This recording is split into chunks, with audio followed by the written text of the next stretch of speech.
And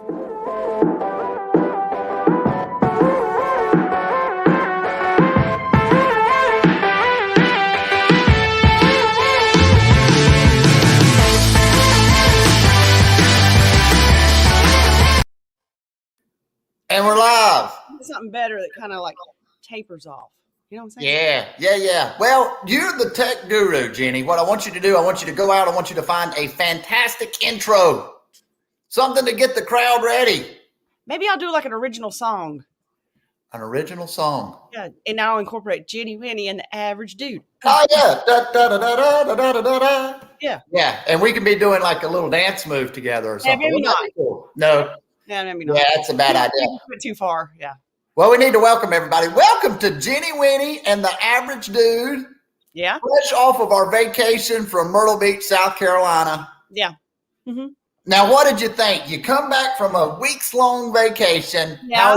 How's your week been, Jenny? Listen, I'm not gonna lie. If there's bags this deep under my eyes, I cannot catch up. Yes. Figure it's like our grandmother was in the hospital. We did, I was down there for a week. Yep. Came home, had COVID for a week, 2 weeks. Yes. Go. Went to Chicago. Went to Chicago. Beach, and then came home. You have been out on the run doing a lot of stuff here for the last 3 weeks. No, since September 11th. That was my last day officially at home. Wow. Well, that's pretty impressive.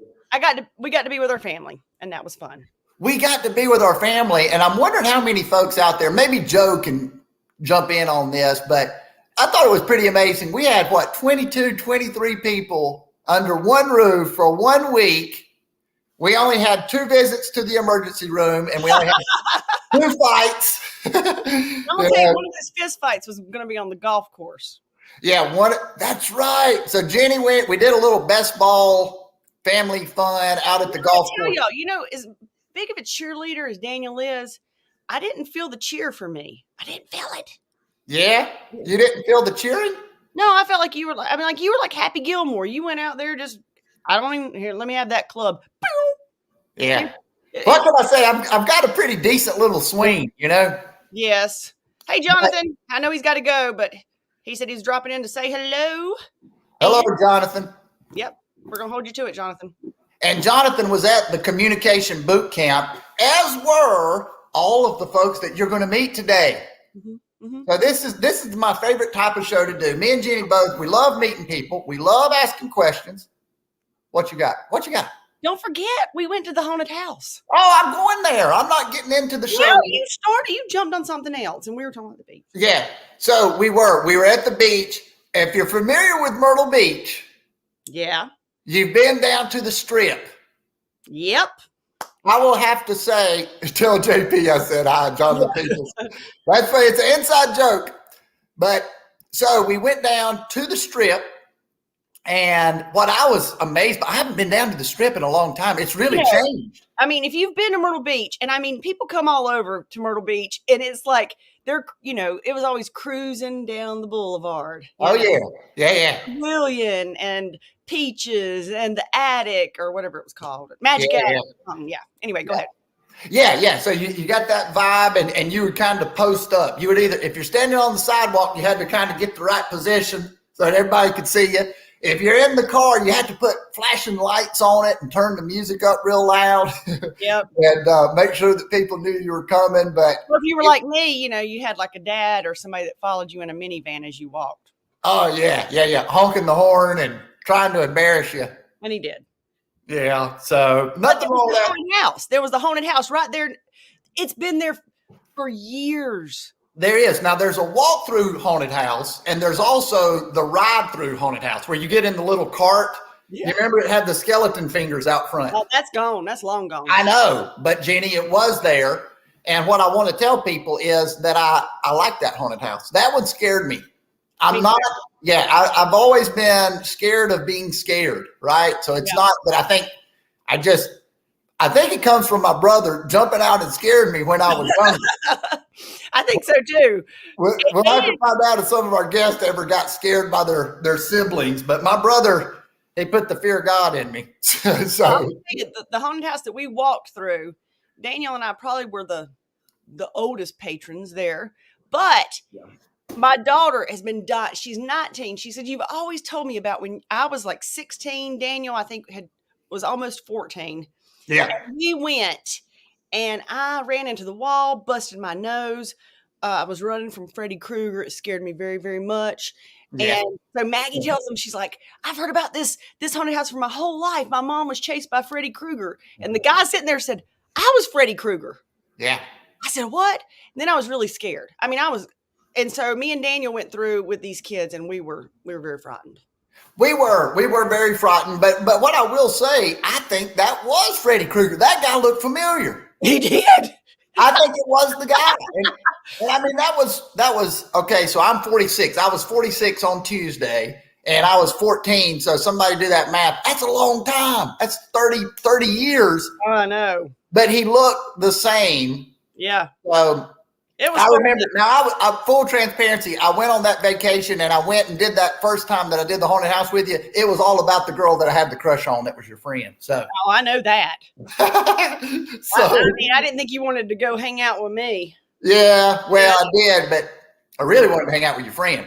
But we went through the haunted house. We had a great time. Jenny, Winny, and I did it with these younger folks, this new generation.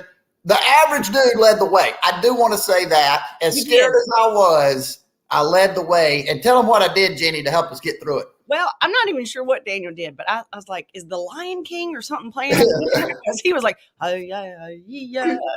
And I'm like, what are we doing? What? But then I had a hold of Daniel, and he said, Jenny, you're going to have to move your hands because I can't breathe. And yeah. I think you're breaking a rib. Well, no, it's the Heimlich maneuver. You were actually demonstrating what the Heimlich maneuver. If I had been choking on a hot dog, no problem. I would have been saved right away. And somebody out in front of me may have gotten hit by a flying something. I think so. Yeah, if I'm ever choking around you, I want you to do that again. But great time in Myrtle Beach. Anything else that we wanted to talk about, Jenny, before we get into these fantastic guests? We got 3 of them. I know. Well, we better get started. All right. So our first guest, someone that I met through Toastmasters, a great friend. He came to the communication boot camp. I want to get to know him more. So I'm going to bring him on right here, right now with Jenny Winny and the Average Dude, Mr. Bernie Holiday. Hey, nice to meet you guys. How you doing?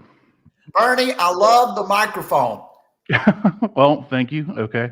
Yeah. It's a microphone.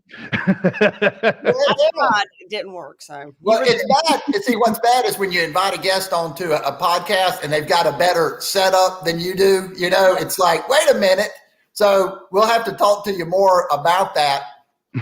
So Jenny's got a microphone that she's working on. But I'm working on it. Bernie is a business owner here in town. Yes. And he owns BLH Photography. And as I mentioned in the introduction, came to the communication boot camp and part of Toastmasters. So I want to touch on all of those things. Yes. But as a business owner and in the photography business, I love your kind of catchphrase. It's your story. Let me help you tell it. Right, Absolutely. Bernie? Yep. Can you tell me a little bit about what that means? We're talking about photography. So what does it mean to tell others' story? Well, I mean, like a lot of people think of photography as just this thing where you go in, get a picture taken and put it out there. And that's all people think about.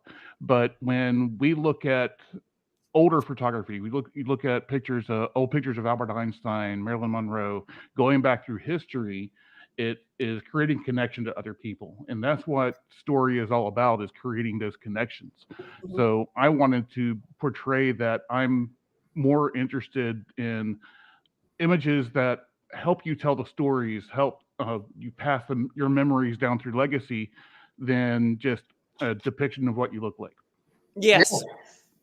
Absolutely. And now, do folks come in when they're getting maybe headshots or something like that? Do they have an idea of their story, or do you talk to them and get a vibe, or how do you go through that creative process? Well, headshots is pretty simple, because when a person is doing headshot, that story is mostly about their profession, their career, the things they want to be doing. Mm-hmm. So that's fairly simple and set out. The portrait sessions, however, are something that I like to start out by going into a person's home, just sitting down and talking, getting to Wow. know the person and finding out exactly what they want these images to accomplish. Yeah. That's something I have never, but that is, I can see that would be really beneficial, like being in their environment to see really what they're like. I mean, because I could tell you what I want, but man, that's a good idea though. Now, Jenny, have you ever gotten professional headshots? No. And as soon as you said that, I thought, oh, I kind of would like that. Yeah, maybe we should get some Jenny, Winny, and the average dude shots. I know. But you know, I think about it when I'm going to, if I was to go to a photographer to get some pictures, you know, some fun shots, right? You're doing a variety of things. Communication's a big deal, right? Mm-hmm. And learning how to connect with people and to hear that story and then to help them tell it. So I wanted to talk a little bit, Bernie. I know that you're a part of Toastmasters. I know your dad's like a legend Toastmaster. And I think, if I'm not mistaken, that I was at one of your first Toastmaster meetings. Am I wrong in saying that? You probably were. Yeah, it's been several years, but I've kind of been in and out of Toastmasters. Always loved it. Always a big fan. But I remember coming in. I met Bernie, and I knew that he was Lee's son. Then I left for a while. Then I came back, and your skills, Bernie, did this number. I mean, so can you tell me a little bit about how did your dad kind of get you back into it and your experience with Toastmasters? I'm just curious about that. Well, you know, I joke around a lot that he dragged me into Toastmasters, but the fact is that I was peripherally aware of him doing Toastmasters and when I was younger, and it really didn't enter my mind much. To me, it was like this kind of Amway thing, maybe, that he was doing, and it really didn't register with me that much. I did do speaking in high school, speech and debate, but then when I was trying to get my photography business off the ground, I was having a very difficult time just talking to people because I am an introvert. Mm-hmm. And I have had a long history of not even looking people in the eye when I talk to them. I just don't even want to be there. So I went to Toastmasters to kind of break me out of that routine in that shell. Wow. Well, you've come a long way, my friend, if that's the case. Well, and that's what I was going to ask, kind of, because, I mean, I know Daniel is part of Toastmasters, or I don't know if you still are. I think you are. Yeah. I just wondered, like, what does it just help people learn to speak to people, like communicate, or is it to become a public speaker, or, you know, what is the goal, or is it each individualized? Jenny, is much more than that, because it's a professional development organization, first and foremost, that happens to use public speaking as a method of helping you improve, working on your confidence, working on your skills. The actual education part of Toastmasters is called Pathways. And what they do is they allow you to choose which path you want to be on. So if you want to be a motivational speaker like Daniel, then you can check that pathway out. If you want to improve your leadership skills, you can get into that pathway. If you want to work on your humorous skills, you can get into that pathway. I'm about to wrap that pathway up myself. Yeah, and he's good at it. I would love to do something like that. I just think that I would be so intimidated and afraid, and I'm just being honest here, like of the judgment of them, like, what in the world is she thinking? Well, a lot of people do, right? Like people say that public speaking is feared more than death. Yeah, I don't think that's necessarily true. However, that's a phrase, right? That's a saying. Yeah, I agree with you.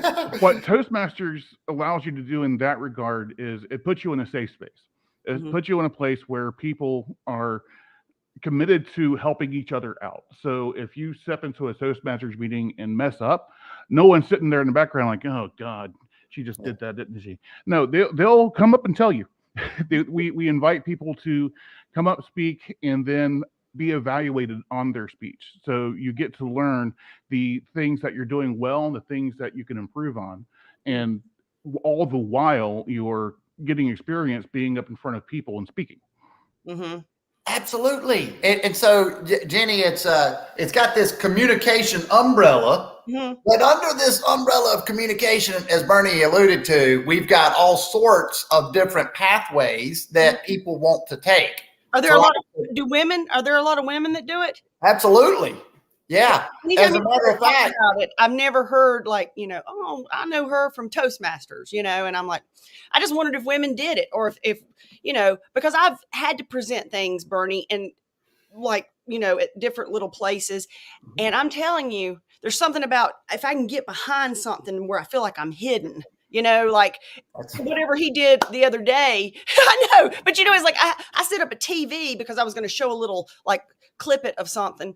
And I was thinking, okay, if I could just stand behind this TV, just like, at the communication boot camp, and he's like, okay, everybody, you know what? When I say, does that make sense? And it's like, yo, for sure.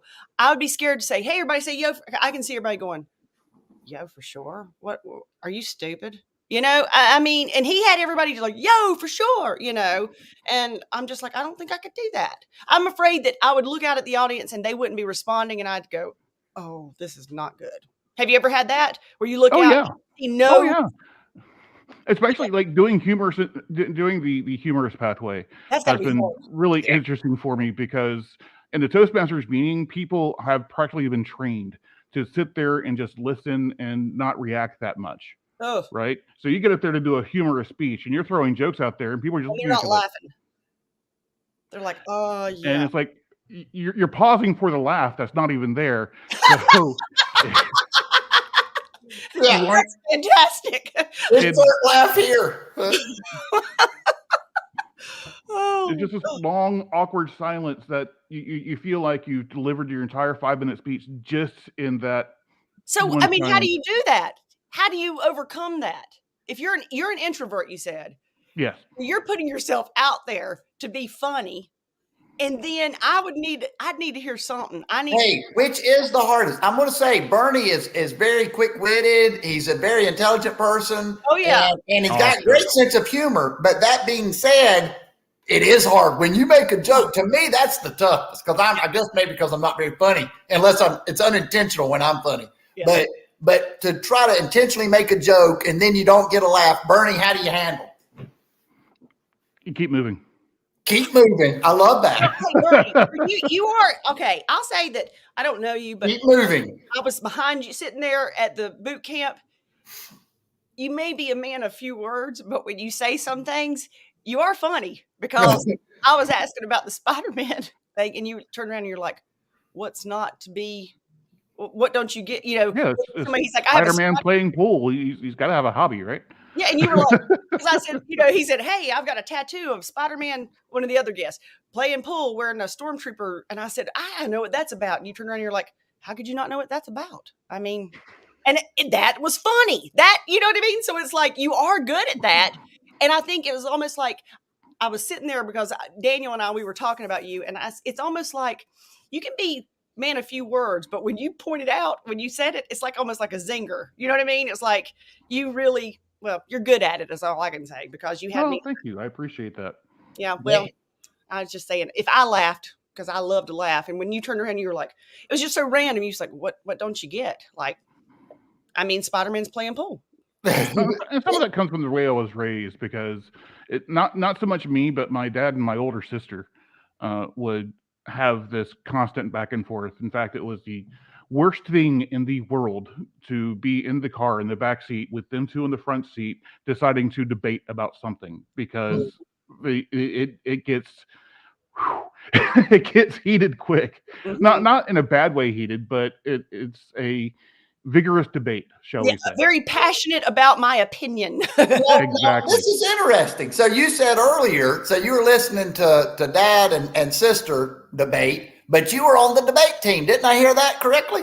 Yep. Well, I was on speech and debate. My specialization in debate wasn't in the debate side. It was actually in doing like dramatic speaking, humorous interpretation, that kind of thing. Gotcha. So, but you probably picked up a little bit listening to them. Go ahead, Jenny. And then I've got a question from Joe that I want to take. Well, that's what I was about to do. Oh. Daniel. Nah. Yeah, this is a good question. Like, what is the initial investment for Toastmasters? can you come and go? And is it the same across America? Well, there's two parts to being a Toastmasters member. There's joining the club itself, and then there's being the membership fee for Toastmasters International. Mhm. So for Toastmasters International, I can't remember precisely, so don't quote me on this, but I believe it's $45 for 6 months. Oh, And then the club adds additional fee on top of that. Mhm. So to join Spartanburg Toastmasters for a 6-month term, because we go by calendar time, is $60. okay. Yeah. Hey, let me So- make this real simple. It's an incredible. The money should not be the reason you do not join Toastmasters. Exactly. And you should absolutely decide to come to a meeting, sit there for absolutely nothing. Don't worry about it. We'll still involve you in everything and have fun just having Just you try there. it And, mhm. Oh, Yeah. And a lot No, of people, sorry, Bert. they'll wind up going 1 or 2 meetings and they'll join up, especially with my dad harassing them because it's the only way he's going to shut up. You're like, here's my money, please. And he's great at it, you know. And Lee, and I've talked to Lee about coming on and talking to us as well. But he does, and Bernie, you mentioned this. He puts a lot of energy into it. He makes it great for everyone that attends, and I think that needs to be applauded because he's helped a lot of people through the years. Oh, that's amazing. Oh, yeah. Look at Melissa. Melissa, if you go, I'll go. Well, Yeah. Spartanburg Toastmasters, we meet Monday nights here at my studio at 6:45, Okay. and we typically go to about 8:30. Yeah. Oh, yeah. There you go. So 2 hours per week, Joe. You will have some prep time depending on how much effort and energy you want to put into that. But you have a meeting one time. We have a meeting one time per week. It's on Monday evening. And it's an incredible leadership and public speaking and whatever pathway you want to take under that communication umbrella, it's there. Mhm. One of the things that you alluded to, Bernie, is the giving constructive criticism, right? Yeah. If somebody gives up, they give a fantastic speech or not, but either way, someone gets up and they have some words. They give. Well, you tell me about the evaluation process, and then I'm going to ask you to evaluate the little communication boot camp. That's what I was going to. Oh, man. Okay. Well, an evaluation is, first of all, it does give you a structure. If you're not used to giving evaluations, it gives you this nice little form you can fill out that says, what you did well, what you can improve on, and what you could do to challenge yourself in the future. And the evaluator is challenged to come up with these ideas. However, you do not have to follow that script. One thing my dad likes to do is tell you what he saw, what he heard, and what he felt. Mm. And what then he saw, what he heard, and what he felt as an evaluation. I love that. And he'll go through all the things like vocal variety and using your hands well and making sure that you're not fidgeting and doing this kind of thing. And he'll call you out on it, but it's not like he's wagging a finger, Mhm. Yeah. And it's that way with all the evaluators. It has really helped me to absorb criticism when it's constructive, when it's coming from the right place. There's nothing better, right? I mean, if everybody's just patting on the back, great job, there's no way to grow. But Toastmasters, the game changer is, hey, iterate, change, tweak. It's that whole process of improvement, right, Bernie? Yeah, and Because it otherwise surprises me that evaluating. I'm sorry, Jenny. No, you go ahead, Bernie. What surprises me and a lot of people when they're doing it the first time is when you start to evaluate people, you start to look for the things that you're evaluating in them in yourself. Mhm. So not only does the other person get to improve, but you get to improve as well. Mm-hmm. And I would think that it's like you're going there for a reason. I mean, if we're already great speakers with nothing to work on, you know what I mean? It's like you're wanting to improve. So, I mean, you got to realize there's got to be something everybody can always improve. There's something you always can improve on. Oh, absolutely. Yeah. I heard one place that the first step to being creative is to master your art, your craft. Mm-hmm. And I actually disagree with that because if you are in the right kind of craft, Mm-hmm. then you never master it. There's always an improvement to be made. Yes. And even further than that, if you are an active professional speaker, then being in Toastmasters helps you keep up that practice. Like when I take a week away from the studio, I'm not leaving my camera behind. It's coming with me, and I'm snapping things off like a Japanese tourist. That's the way it works. But I am a shutterbug. I will take pictures of anything and everything, and then sort it out later. That's awesome. Well, Bernie, I want to go back here. We've got our second guest that came in backstage, so it's all working out beautifully. But I do want to ask you some things about, you said you're an introvert, and yet you took the initiative to not only go to Toastmasters but you also showed up to the communication boot camp. Why in the world would an introvert be putting themselves in these social situations? Primary reason is that I am in a business where I am doing everything by myself. Yeah. So I can't expect, an advertising team to walk up behind me and put my name on billboards. I have to be in front of people. I have to be in front of people as often as I can be. Not only that, I stand to improve myself by going to events like the Communication Boot Camp, which was awesome, by the way. Yes. I absolutely loved it. Michael Cogdill is probably one of my favorite people now. Yeah, he's a smooth character, isn't he? He's awesome. Yeah. It was just, I loved it too. And I didn't know what to expect. I didn't know what to expect. And I have to say, well, Jody, I'm not saying it because he's behind the scenes right now, but it was like the way I love the interaction. I love that. And then, like you said, Michael, just showing how to communicate, telling a story and not saying everything. I learned so much from both of them. And it was almost like two different things. It's like I learned so much from Jody just talking about being clear and concise. Well, we'll talk to him about that. But I'm just saying, it was like it just real, and like having to pass the ball, that causes me kind of some anxiety. I was like, please don't throw the ball to me. And then Daniel was like, Dink. And then I looked at you, Bernie, and I was like, I need one constructive point, Bernie. One constructive point to grow on, because we're going to be doing another one. Yep. One constructive point from the boot camp. That's going to be difficult for me to come up with on the spot. I didn't know what was an evaluation. But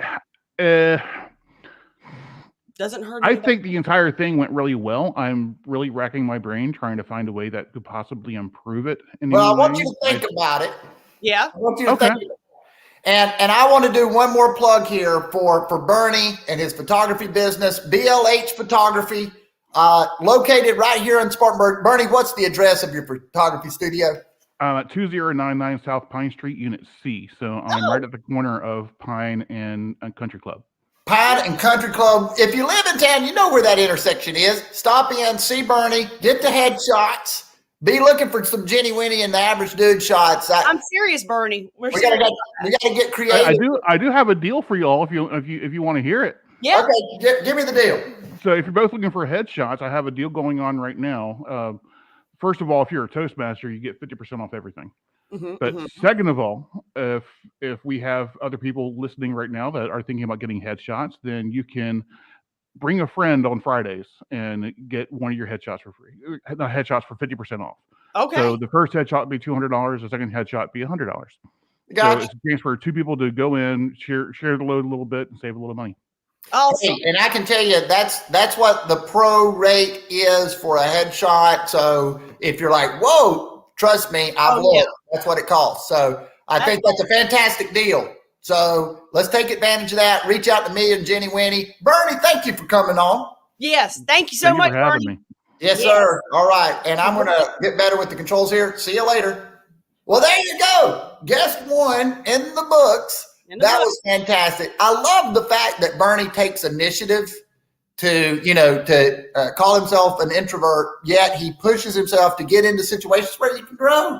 I know. Even coming on here today. I mean, come on. Exactly. So I like to see that. I did love what Melissa said here. She said, bring sugar and cream for the coffee. I tried. Listen, Melissa. I tried, Melissa. There's only so much I could do. He was, and so next time, let me just say, I told Daniel, next time, Jenny Winnie's going to be a little more involved. I'm gonna bring her in a little earlier. I wanted to feel the pressure. I tell you what, we're gonna talk too much about it. We got 2 more guests to get to, including the presenter. And so I'm gonna go ahead and bring one of the presenters for the communication boot camp, Mr. Jody Powell. Jody, welcome. What's up, guys? How we doing? Hey, Listen, good week, Jody. Oh, the week's been great. I got to say right off the bat, though, I am very much like Bernie. I am an introvert as well. Really? No, not really. Are you kidding me? that was the biggest lie, and I don't even know Jody. And I can tell y'all that's a lie. Yeah. He's up there with his little clicker. He's like click, click, click, click. And he's like, look, say, yeah. Does that make sense? Yo, for sure. Hey, yo for sure. Yo for sure. I loved that. That was, anybody that went to the camp is going to remember, but Jenny alluded to this earlier. Jody's a fantastic speaker. He works in HR and he does culture and development with a large organization. He knows how to help people have fun. So that's why I knew if you're having a communication boot camp, that's who you need to bring in. So he did a great job at getting the audience involved and then coming up with these kind of, what would you call that? A check-in, Jody, where you had to make sure everybody's agreeing with what you're saying. Well, it's funny, man. It's one of the tenets of effective communication. You got to make sure people understand what you're talking about, what you're saying, and that they've received the message. And so how do you do that? Well, and one of the 4 B's that we talked about was be curious. So that curiosity is, do you understand what I'm saying? And having an established phrase, like, so what we did is we set it up at the very beginning. I'm going to ask you, do you understand? I need you to say, yo, for sure. Yo, for sure. I understand. And so just establishing something that is like a catchphrase or something that's easily remembered.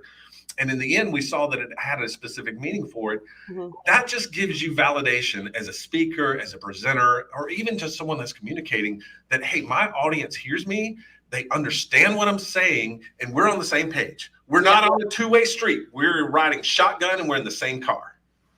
Yes, I like it, and we've got one of our listeners, and Joe's always good about throwing questions out there, and I've always got to acknowledge it. Jody is one of those names that you can be a male or female. What is the funniest story that Jody had with that? Oh, I can't tell you how much mail that I receive that is addressed to Miss Jody Powell, and it is not for my wife. and that's the one thing, like when you're young, when you're a kid, you're like, oh, I want to get mail, and your parents will like send you something in the mail just so you can get mail. You want to get mail when you're an adult. I know. You don't want to get mail as an adult, right? Because usually but when you're like 13 or something, you're like, yeah, that's addressed to me. That's me. I live here. I'm the preteen of this household. Absolutely. And so the great thing about being a kid getting mail is that you get mail. The downside to the fact that your name is Jody and it's a little bit of a kind of an androgynous name. It's an androgynous name. It's ambidextrous. It's ambidextrous. Left hand, right hand. No, sure. Yeah, I got it.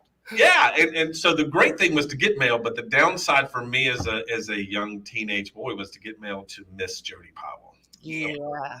Hey, that's where you immediately start doing some push-ups and make yourself feel manly. Well, what it did is it just gave my brother an opportunity to make fun of me. Oh, yeah. There you go. Now, Jody, you have an older brother? I have an older brother, yes. Okay. Any other siblings? No, just one older brother, and he is he grew up and really excelled in sports, particularly basketball. Okay. And so, there was a little bit of a shadow there because, coming up behind him in high school, everybody's like, oh, here comes the next great basketball. Like, you see this I had other interests. Yeah. I miss Jody Powell, okay? I don't play sports. Right. Yeah, well, Jody, we got an opportunity to see a great storyteller in Michael Cogdill. Of course, you and I both, we'd like to do some public speaking, and we're trying to learn. We know that you were in a Toastmaster championship. So we just finished talking to Bernie. Jody has essentially gone to tell us about your experience and what you just went through, Jody. Yeah, it's amazing. So I'll plug Toastmasters as well as I'm sure Bernie did. Bernie's been, he's our brand new area director. He's doing a great job. I love that. Bernie's dad, Lee Holiday, is actually my mentor in Toastmasters. And what I did not realize about Toastmasters was the fun part of it being the competition. They put on a lot of different competitions at a club level, and then there's a hierarchy that goes up with that. So it starts at the club, it goes to area, it goes to region, it goes to district, and then it goes all the way up to international. So Toastmasters International, that club is like worldwide. There are 300 some odd thousand members around the world in Toastmasters International. It's not just a US thing or a Western thing. I mean, it's global. And so I had the opportunity to jump into what was called the International Speech Contest. And so basically what you do is you come up with your 5 to 7 minute speech, you enter the contest, you have to win at your club, then you have to win at your at your area, and then your district, and then the region, and then 28 individuals are selected to go on to the international competition to compete in the semifinals. And from those, 8 are selected to go to the finals. And I was fortunate enough to get all the way to that semifinal level, to be one of 28, standing on stage in Nashville, Tennessee, in front of 500 or 600 people, doing my 5 to 7 minute speech, plus 1,000 more watching online. So it was a little intimidating, right? And so thankfully, having gone through Toastmasters and having had the opportunity to just practice and be part of that, get incredible feedback. And that's the great thing about Toastmasters. You get tons of feedback that you can take, and you can apply some, and you can ignore some, and you can just make it your own, and then just get better and better at each level. And then to have the opportunity to go to that was just something I didn't expect, and something that I was just really humbled by, because I was surrounded by 27 other amazing speakers. Now, the person that actually became the world champion was a speaker that was in our group. And so there were in the semifinals, there were 4 groups. He was in our group, and I can tell you exactly why he was world champion. I mean, all you would have to do is watch his speech. It was amazing. Fantastic communicator. Well, you make an interesting point. There's always another level, regardless of whatever our thing is. There's always another level. So tell us how you dealt with that psychologically for all of us that might be doing our own thing, and you walk into a room and all of a sudden you're not the best speaker. You're one of many great speakers. How does that feel? It's intimidating is how it felt. I mean, it was tough, man, because I felt that at every level. Like, I didn't feel that just walking into Nashville at the semifinals. Like, even at our club, we have a Toastmasters club at my employer that's exclusively for the employees of the company. And even at the club, man, there's some really good speakers in there. And so I was just honored to win the club level. And then you go to the next one where all of the clubs around your area are competing.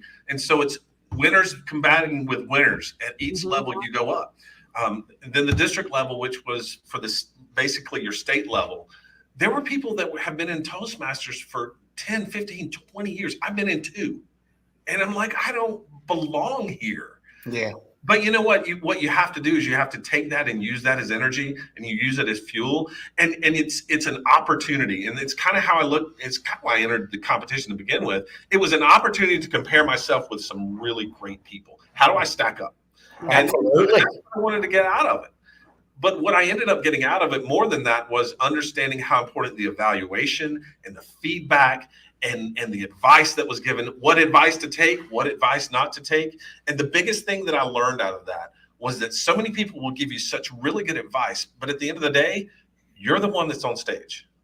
You have to own your content, and it has to be you. It can't be something that someone else says you should do. If it is, then it's not authentic. And really what really excels and does well in Toastmasters, and anytime you're on stage in front of people, it's just being authentic. You got to be real. Yeah. If it's not you, then it's not going to work. I agree, Jody. Now, let me ask you this, and Jenny, maybe you can speak to this as well. Sometimes we get advice, sometimes we get feedback that is totally contradictory to each other, right? I mean, you've got one person say, oh, definitely don't do that. And then you talk to the next person, make sure you do that, whatever you do. So, who do you listen to, Jody? Yeah, that happened to me, actually. And so if you saw my speech, and I know, Daniel, I know you've seen it, it was a different speech for me to begin with, because I wanted to push myself. I wanted to challenge myself. A lot of my speeches can be motivational and lighthearted, and there's a little humor mixed in, but I decided to compete with a speech about suicide. Yeah. And so, I mean, it's a real just hard topic emotionally to kind of get up for, to speak about, because it's not a topic that you're like getting excited to talk about, but it's an incredibly valuable topic to talk about because it's so prevalent and such an issue. And so part of that was I was playing a character. Like I was speaking in a third person for a character. And so how I distinguished between when I was talking, when my character was talking, I had a name tag. So it was beautiful. Let me just jump in and say that. But go ahead, Jody. Well, the thing was, I got advice. You need to stop doing the name tag. Don't stop doing the name tag. Stop doing the name tag. Don't stop doing the name tag. And it was all from well-intended places, from incredible people who I respect and admire. But like I said, at the end of the day, it had to come back to ultimately, what do I think? What do I think is the right answer based on all of the information that I have, everything that I know? I had to apply all of that knowledge to what I thought because it's mine. There's the question. Yes. Question mark. Listen, Jenny, Jody, did you have a question? leave you out of this question mark. You know what? And this is going to be a weird comparison, okay? But this is what I heard, like when you were saying that. It's kind of like, you know, I have a clothing store. I might know something looks great. If you don't feel good in it, I don't care if I keep telling you how great. That's what I always tell people. I'm like, if you don't own it, then you will look terrible in it because people will know that you're not comfortable in it. Yep. I think it's the same thing. It's like, yeah, that might not be, you know, he says, don't use the name tag. That doesn't make him comfortable, but it made you comfortable. You know, I don't know. I just think that's a great comparison, Jenny. Yeah. I mean, that is exactly right. You can have this most stylish outfit. Because I mean, not unless my wife goes and buys it for me. Well, I mean, you know, exactly. That's why there wasn't Melissa. That's why there wasn't sugar and cream at the event, right? Exactly. It was ran by a bunch of dudes. Exactly. They were like this. I literally told my husband, I said, I got there and I'm not going to lie. I think it was like this. Biscuits, let's dump. Biscuits, jelly. No. You act like I just dumped it out on the table. But I will say, so Jody, bringing Jody into this, number one, Jody, thank you for being a part of it. You did a fantastic job. You did. I do want to mention Melissa. I love this too. The two-way street myth blew her mind, and she's a smart person, so that's hard to do. It blew my mind because I think you said, what's communication? And I was like, well, it's like a two-way street. And then you pop that up and you're like, I loved it. Hey, you set them up and then you gave them the big X, you know? Well, I knew someone would tell me it was a two-way street. So here's the thing, because I believed for a long time, and I think that's a really good metaphor about communication. I get the premise behind it, right? Two-way street meaning that I should talk and you should listen, you should talk and I should listen. That totally is true. But when I think of a two-way street, one car is going this way, one car is going this way, and you have a moment in time to communicate what you want to say, and you both want to communicate. And so it goes back to what I said in the communication boot camp. It's like when NASCAR, you know, the camera's on and the cars, they're going by, they're making that. So you can't communicate in that amount of time. And then you're going in opposite directions. Yep. You're going in opposite directions to different locations. So what communication really is inviting someone to ride shotgun.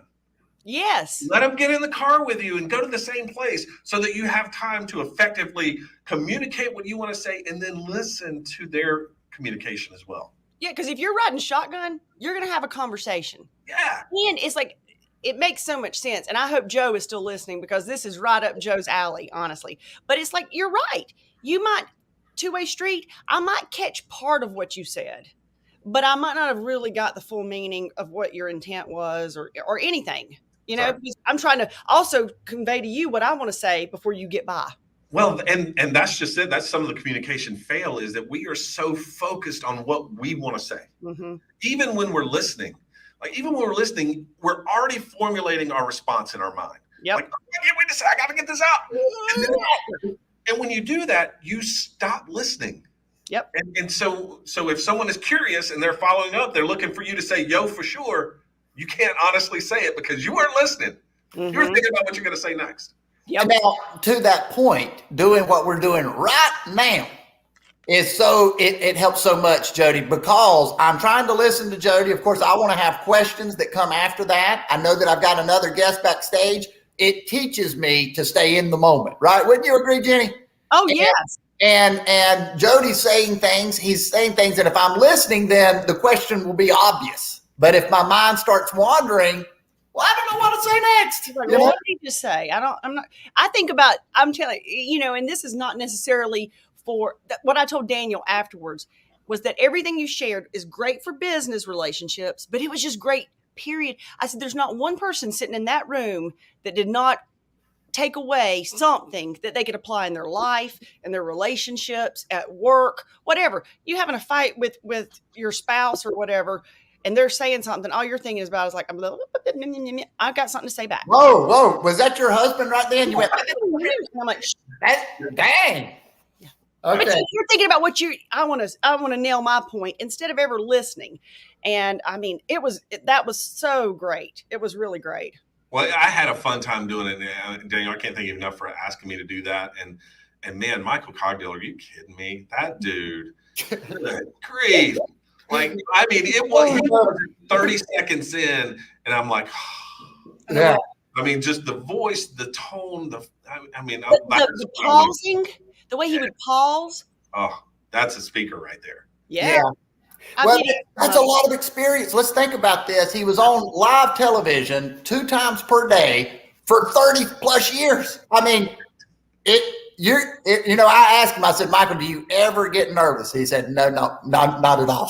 He said, not in the least. I said, well, most people, and I of course believe him, but what becomes so powerful is all these experiences that he's had. Mm-hmm. If he didn't have the ability to communicate in the way that he does, all those experiences get lost. And I wanted him to come in because I knew that we could all benefit. Number one, it's great to be around a great, right? Mm-hmm. Someone that's doing something, but it's also great to hear these stories and people's life experiences. And I mean, he said, he didn't say I interviewed Barack Obama. He said, when I was interviewing Barack Obama, and this is an example of letting the audience connect the dots, right? Right. And hey, Jenny, question. I'm going to take, no, I don't even have a question. This is just for comment too. Yeah. But you know what I love too, when he said, and I really, you grasp on to certain things, quit thinking about yourself. Like when he said, does my hair look good?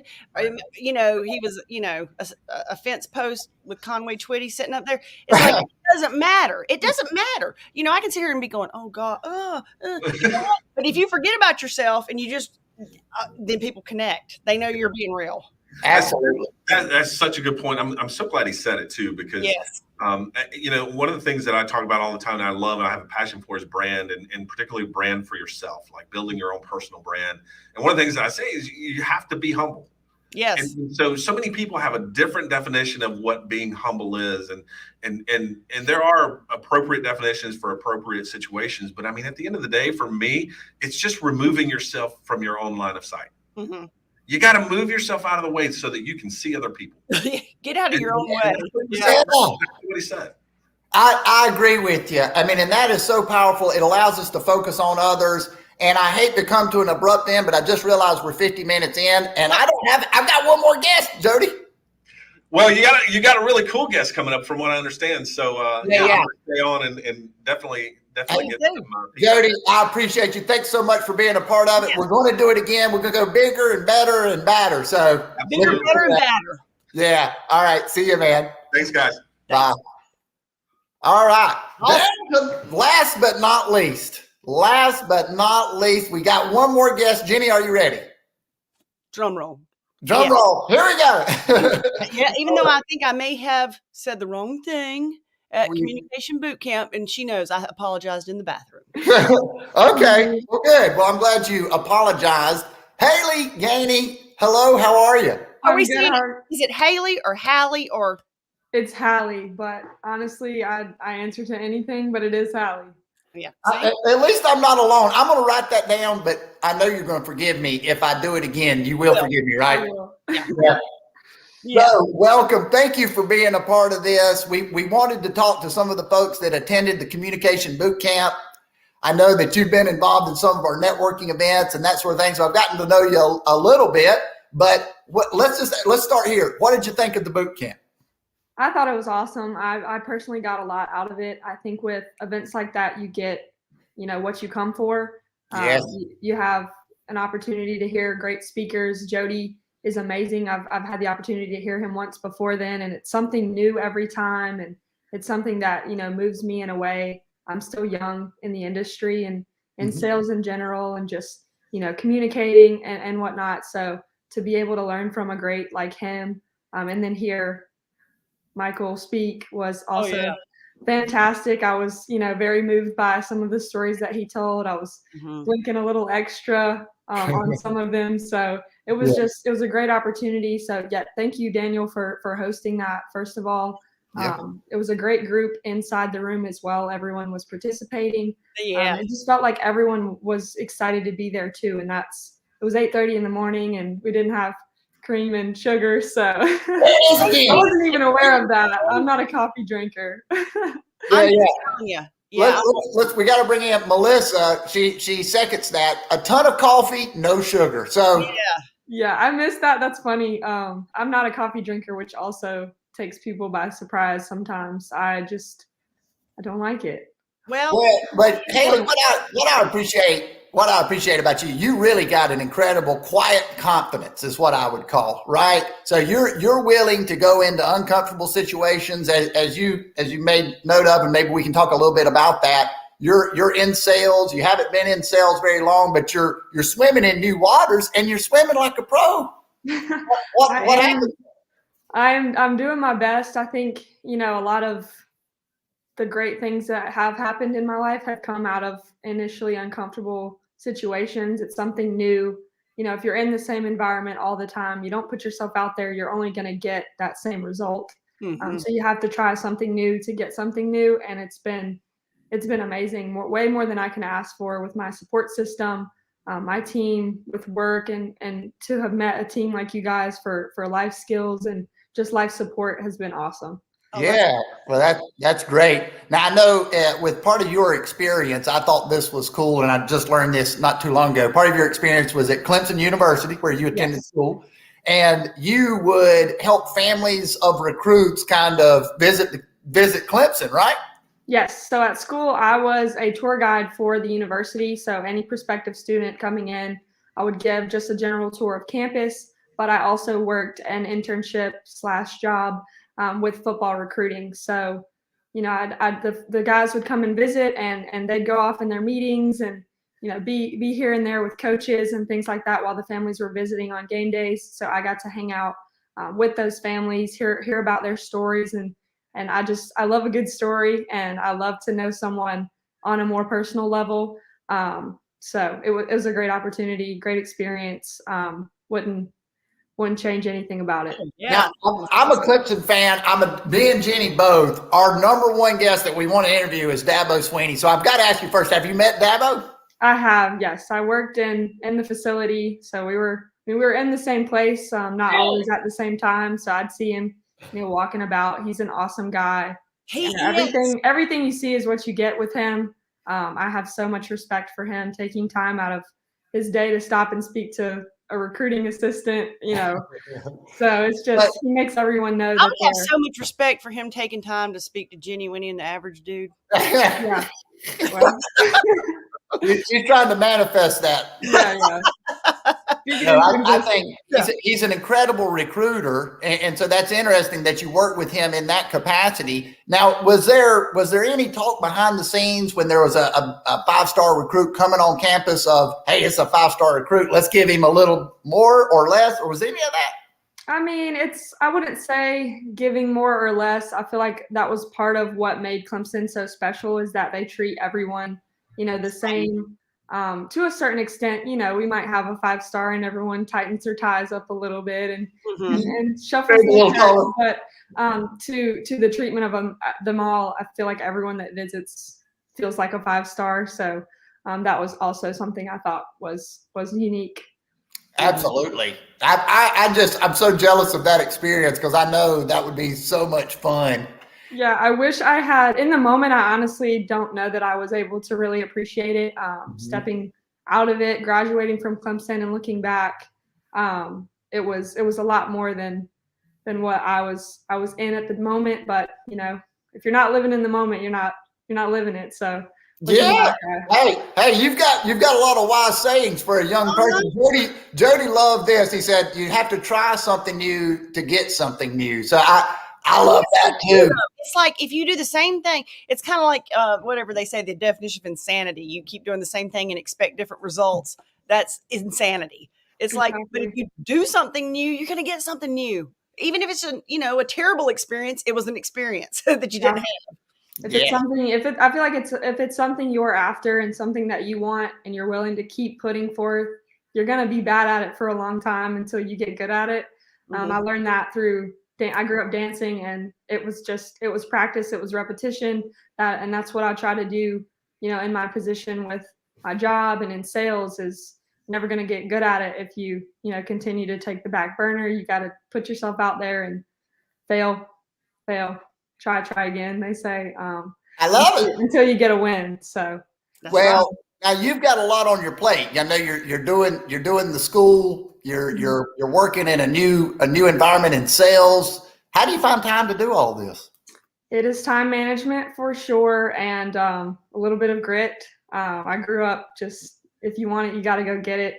So I try to manage my time as well as I can throughout the day. 8 to 5, I'm focused solely on work. I might have a couple thoughts through lunch about what I'm going to write on my paper that night, but I take a break for dinner, kind of regroup with myself, and then knock out whatever graduate school work I have for the week. And just knowing that there's an end to it. For when it comes to grad school, there's an end. That's like a run.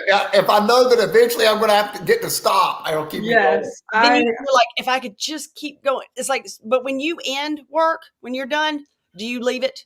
Like, yes, I try to compartmentalize just as much as possible. There are, there are thoughts always that linger. I'm driving down the road and I'm thinking, I see a sign that makes me think of something, but in order to stay fully focused when I'm in, each setting, I try to leave it where it was. I don't, setting up an office. For graduate school, I work at the breakfast table, and for work right now, I'm in the dining room table. So it's in a different room in the house that helps me. I like it. How about when you stay in the moment there, like sleeping in the middle of the night, and you open your eyes and you're like, oh yeah, that's the worst time for me to have that thought. Mine are usually about 10 minutes before my alarm goes off and I'm awake, and I needed that extra 10 minutes. Me too. This just happened to me. Me too. On Monday, I had a few, and I said, I have an extra 15 minutes. And I'm like, well, I'm already thinking, so I might as well get up. Right. Yeah, that's me. Yep. Yeah. So I know you mentioned and alluded to your dancing, and you had a cool experience, and I've got to ask you about that, to share that. TLC. It was on TLC. Yes. So when I was younger, I grew up clogging at Southern Dance Academy in Gaffney. We had the opportunity to do a lot of things. Honestly, we were entertainment on a cruise ship and got to go on a 5-day cruise for free and just perform at night. We were on a pilot episode on TLC called Down South Dance. Oh, so it was cool. Our team and our rival team. Kind of the Hatfield and McCoy of clogging, and it was a Dance Mom-esque show, but more focused toward clogging. So that was awesome. I was super young then, and we also had the opportunity to go on America's Got Talent. I was a senior in high school. They saw a video of us on Facebook somehow, called our studio director. They said, you have 3 days to get out here. We're going to fly you and your team out to come compete on our wild card episode. We went, it was a blast. Got a lot of experience. It's an experience too. The other side of the country, the other side of reality television. That's awesome. So we got to compete with the judges. Got 4 yeses, but we decided, it was just kind of a one-time experience. Weren't gonna probably take the cake. So I was going to college, and a ton of others were as well. So we just had that experience and let it be what it was. But I think that's great. I think you did the right thing. You ladies weren't going to make your career out of that, but it was a great experience. It's something to always have. And did you feel like you were in the moment there? Did you take it all in, or is it one of those things you look back and say, maybe I should have said something to Simon? I don't know. I think that was definitely an in the moment. It was honestly, I blacked out the entire time we were on stage. I don't remember a single thing. The only reason I know what happened was because they aired it on national television. But I was one of the girls holding the mic, so I got to speak. Couldn't tell you what I had said when I walked off stage. It was just a rush. I like clogging. Yeah. It truly could have been that. They would have played it and I would have believed it because I had no clue what was going on. I was Hey, we're gonna have to look that up. What's the name of your team? It was Southern Dance Academy. I think that's right. I can send you the link. I'm not positive what it would be on YouTube, but that was in 2016. So season 11, episode 5, I believe. But I can share that link with you. Oh yeah. Dude. Can you? All right. So we're coming up to our end here. What can you share about the future? What are you excited about? What's happening in your life that you're excited about, Hallie? I'm just really excited to continue this path that I'm on. I think people are asking, what's next after grad school. But I'm blessed to be in a position where I'm just looking to move forward where I'm at. Find out what's new and what's good for me in the world of sales and relationships. I like that you focus more on relationships, you're a relationship manager in your career, but yes. I like that. I like the focus. There's a whole other world outside of what I thought initial sales were. I'm excited to continue exploring that. Well, I think that's a great move. You're with a great company. You've got a great leader in Chris Simmons, and very, very grateful to have you come to the boot camp and to join us today. Thank you, Hallie. Yes, thank you guys for having me. I always enjoy talking to you guys, especially. And hopefully we'll do something again, and you'll come again. Of course. That's right. Would love to. Yeah. Thanks. Have a great day. Thanks, guys. Thanks. Bye. So there you go. We finished on time. We got it worked out, right? There was a little bit of a different deal. 3 folks, 3 great people with interesting stories. Jenny, what did you think of the episode?